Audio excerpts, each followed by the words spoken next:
Жапония мен Тайванда ересектерге арналған алып шоулар өтеді дейді. Бұл шындық па, әлде миф пе?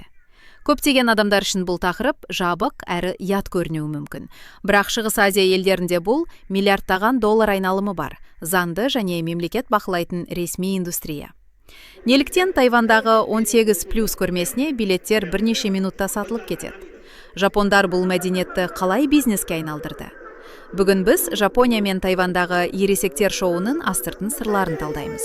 Арнамызға жазылып, лайк басуды ұмытпаңыз. Бастадық. Алдымен Тайваньнан бастайық.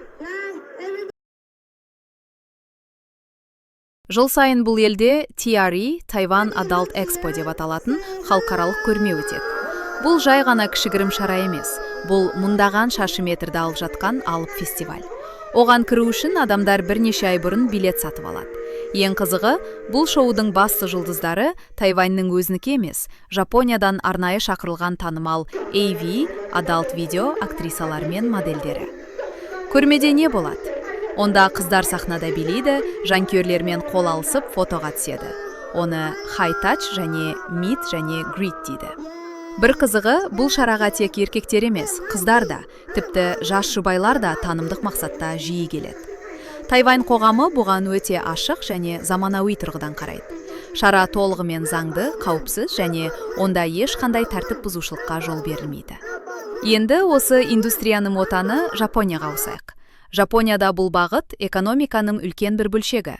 Мұнда біз айтқан шоулардың бірнеше түрі бар. Біріншісі көңіл көтеру шоулары. Токионың атақты Кабукичо орамында түрлі тақырыптық кабарелер, косплей барлар мен ересектерге арналған театрланған қойылымдар бар. Мұнда туристер мен жергілікті тұрғындар би мен актерлік шеберлікті тамашалауға келеді. Екіншісі мәдени феномен. Сырт көзге 18+ болып көрінгенімен, жапондар үшін бұл ежелгі тарих. Мысалы, жыл сайын сәуір айында Кавасаки қаласында Канамара Мацури фестивалі өтеді. Бұл ұрпақ жалғастығы мен құнарлылық құдайына арналған шеру.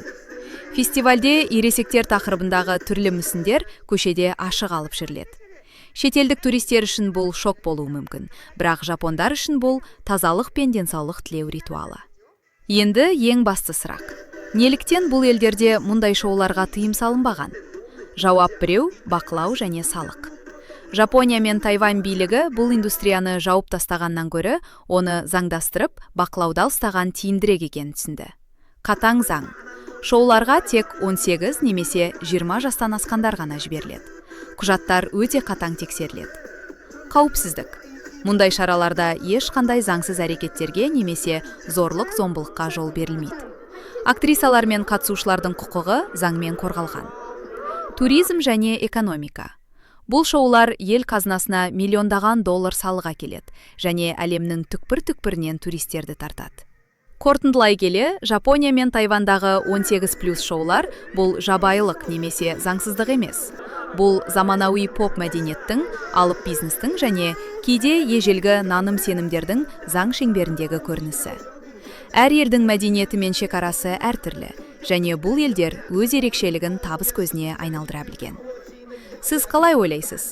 Мұндай ашық шоулардың заңды болғаны дұрыс па, әлде бұған тыйым салу керек пе? Өз пікіріңізді комментарийге жазыңыз.